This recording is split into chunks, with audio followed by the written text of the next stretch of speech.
హైదరాబాద్ నగరంలో భారీ వర్షం బీభత్సం సృష్టించింది. మియాపూర్, కూకట్పల్లి, అమీర్పేట్ సహా చాలా ప్రాంతాలు జలమయమయ్యాయి. బంజారాహిల్స్, పంజాగుట్టలో ట్రాఫిక్ జామ్ అయింది. నగరం జలమయమైపోయింది. ఒక్కసారిగా దంచి కొట్టడంతో చాలా కాలనీలు, రోడ్లు, చెరువులను తలపించాయి. సికింద్రాబాద్లోని లోతట్టు ప్రాంతాల్లో వరద బీభత్సం సృష్టించింది. సికింద్రాబాద్, బేగంపేట్, రసూల్పుర ఏరియాల్లోని హోటల్ మేనేజ్మెంట్లో గ్లోబల్ కెరియర్ ప్లాన్ చేస్తున్నారా? అంతర్జాతీయ చదువు, ఫారెన్ జాబ్ ఛాన్స్ కోసం ఇండియా నంబర్ 1 హోటల్ స్కూల్ IIHMలో జాయిన్ అవ్వండి. లోతట్టు కాలనీలు వాన నీటితో నిండిపోయాయి. కొన్ని ప్రాంతాల్లో నడుముల్లోతు వరద ఇళ్లను ముంచేసింది. సికింద్రాబాద్ పైగా కాలనీ అతలాకుతలమైంది.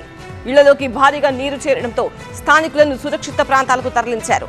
మరింత సమాచారం TV9 కరెస్పాండెంట్ శ్రవణ్ అందిస్తారు. ప్రస్తుతం మనం బేగంపేటలో ఉన్న రసూల్పుర బ్రిడ్జ్ తర్వాత ఉన్న పైగా కాలనీలో ఉన్నాము. నిన్న కురిసిన భారీ వర్షానికి నిన్న సాయంత్రం నుంచి మధ్యరాత్రి వరకు ఇక్కడ భుజం లోతు వరకు నీళ్లు వచ్చాయి. కాలనీ మొత్తం పూర్తిగా నీట మునిగిపోయింది. కాలనీ వాసులను పూర్తిగా ఖాళీ చేయించిన పరిస్థితి ఉంది. హైడ్రా కమిషనర్ రంగనాథ్ ఏకంగా రంగంలోకి దిగి బోట్ల సాయంతో కాలనీలో ఉన్న వాళ్ళని, సుమారు 100 మందికి పైగా కాలనీలో ఉన్న వాళ్ళని తరలించడం, సురక్షిత ప్రాంతాలకు తరలించడం జరిగింది. ప్రస్తుతం కాలనీ మొత్తం కూడా బురదమయంగా కనిపిస్తుంది. స్పెసిఫిక్గా ఈ పైగా కాలనీ లైన్ ఏదైతే ఉందో అది పూర్తిగా నీట మునిగిన పరిస్థితి కనిపిస్తుంది. ఇప్పటికీ మనం ఒక ఇంట్లో ఉన్నాము. ఇప్పటికీ ఇక్కడ చూడండి, మోకాళ్ళ లోతు వరకు కూడా నీళ్లు కనిపిస్తున్నాయి. నిన్న నైటు వాటర్ ఎంతవరకు వచ్చాయనేది ఒక చిన్న మార్కు. ఇది చూడండి, ఒక్కసారి ఇంతవరకు వాటర్ లెవెల్ వచ్చి ఇక వచ్చినట్టు కనిపిస్తుంది. అంటే దాదాపుగా భుజం లోతు వరకు నీళ్లు ఉన్న సిచ్యువేషన్. అంటే చూడండి, కాలనీ పూర్తిగా మునిగిపోయిన సిచ్యువేషన్. ఇల్లు ఇంకా పూర్తిగా నీళ్లలోనే ఉంది. వాస్తవానికి ఇక్కడ ఒక చిన్న సిచ్యువేషన్ని ఇన్సిడెంట్ని మనము డిస్కస్ చేయాలి. ఎదురుగా అక్కడ ఏదైతే గోడ కనిపిస్తుందో ఆ గోడ వెనకాల ఒక నాలా ఉంది.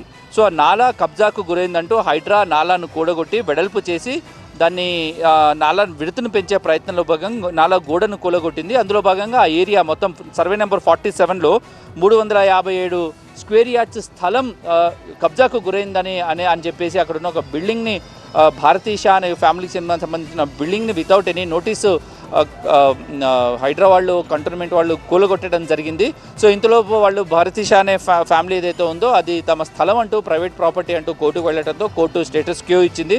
గత నెల 18వ తారీఖు ఇన్సిడెంట్ గవర్నమెంట్ స్టేటస్ క్యూ ఇవ్వడంతో ఎక్కడ పనులు అక్కడ ఆగిపోయాయి.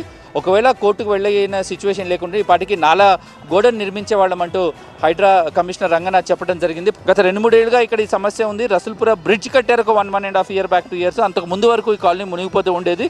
బ్రిడ్జ్ కట్టిన తర్వాత కాస్త వాటర్ లాగింగ్ అనేది, నీళ్లు మునిగిపోవడం అనేది ఆగిపోయింది అనేది కాలనీ వాసులు చెప్తున్నారు. కానీ గత నెలలో ఏదైతే గోడను కూలగొట్టడంతో అక్కడున్న ఒక బిల్డింగ్ను కూడా హైడ్రా ప్రభుత్వం అధికారులు కూలగొట్టారు. దీంతో వాళ్ళు కోర్టును ఆశ్రయించడంతో ప్రస్తుతం స్టేటస్గా ఉండటంతో దాన్ని ఏం చేయలేని పరిస్థితి. అట్లీస్ట్ కూలగొట్టిన నాలా గోడను కన్స్ట్రక్ట్ చేయాలంటూ కాలనీ వాసులు రిక్వెస్ట్ చేస్తున్నారు. రిక్వెస్ట్ చేస్తే కానీ పరిస్థితి కుదుటపడే సిచ్యువేషన్ లేదని చెప్పిన పరిస్థితిలో ప్రస్తుతం అయితే ఈ చిన్నపాటి వర్షం వచ్చినా కూడా కాలనీ పూర్తిగా మునిగిపోయిన సిచ్యువేషన్ అయితే కనిపిస్తుంది. కాబట్టి వెంటనే కబ్జాకు గురైన నాలా వాల్ని కన్స్ట్రక్ట్ చేయాలని కాలనీ వాసులు అయితే కోరుతున్నారు.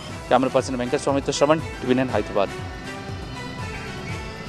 హైదరాబాద్లో నిన్న ఏ స్థాయిలో వర్షం పడింది, ఏ ప్రాంతాల్లో ఎలాంటి పరిస్థితి ఉంది అనేది TV9 స్క్రీన్ పైన కనిపిస్తున్న ఈ దృశ్యాలే స్పష్టం చేస్తున్నాయి.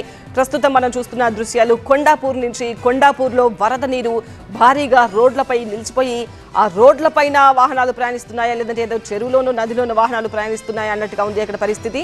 కొండాపూర్లో దాదాపు మోకాళ్ల వరకు కూడా నీళ్లు వచ్చాయి. ఇప్పుడు వర్షం కొంచెం తగ్గింది కాబట్టి కాస్త ఆ వరద ప్రవాహం కూడా తగ్గినట్టుగా కనిపిస్తుంది. నెక్స్ట్ చాంద్రాయణగుట్ట చూస్తున్నాము. చాంద్రాయణగుట్టలో భారీ వర్షానికి ఒక ప్రహరీ గోడ ఎలా ఒక్కసారిగా కూలిపోయిందో మనకు కనిపిస్తుంది. ఒక కార్ అట్టించి వెళ్తోంది. లక్కీలీ ఆ కారు జస్ట్ అట్లా పాస్ అవ్వగానే ఆ గోడ కూలిపోయింది. త్రుటిలో పెద్ద ప్రాణాపాయం అయితే తప్పినట్టుగా కనిపిస్తోంది. ఈ భారీ వర్షానికి చాలా పురాతన గోడగా కనిపిస్తోంది. అది నాని ఒక్కసారిగా ఎలా పడిపోయిందో మనం చూస్తున్నాము. కారు జస్ట్ అక్కడి నుంచి పాస్ అయింది, లేదంటే ప్రాణాపాయం జరుగుండేది.